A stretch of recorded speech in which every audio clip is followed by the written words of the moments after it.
সোনার যে গয়না বা অলংকার তৈরি করা হয়, এই যে একটা সোনার অলংকার আছে, এক্ষেত্রে খাদ হিসাবে এর মধ্যে কী ব্যবহার করা হয় সোনার সাথে?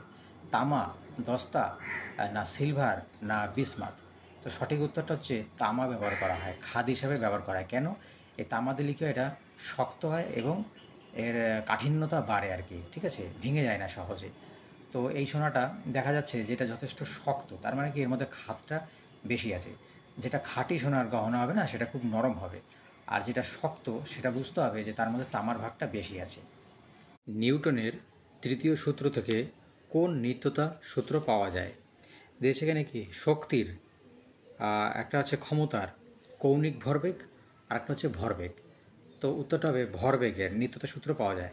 বলছে বস্তু সময়ের মধ্যে অভ্যন্তরীণ ক্রিয়া প্রতিক্রিয়া ছাড়া অন্য কোনো বল যদি প্রযুক্ত না হয়, তাহলে মোট ভরবেগ সর্বদা কি সংরক্ষিত থাকবে, মানে কনস্ট্যান্ট থাকবে। এটাই, ঠিক আছে, law of conservation of momentum. বলছে বিপদ সংকেতের জন্য লাল আলো ব্যবহার করা হয় কেন? অপশন কি দেওয়া আছে? এটা কি চোখের জন্য আরামদায়ক হয়, না বাতাসে কম অ্যাবজর্পশন হয়, না রাসায়নিক বিক্রিয়া কম করে, না বলছে বিচ্ছুরণ সব থেকে কম হয়?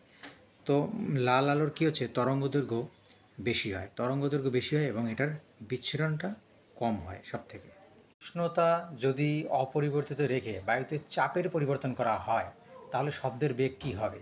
বাড়বে না কমবে না একই থাকবে? তো সঠিক উত্তরটা হবে কি, একই থাকবে। অর্থাৎ শব্দের বেগের সঙ্গে চাপের কোনো সম্পর্ক নেই।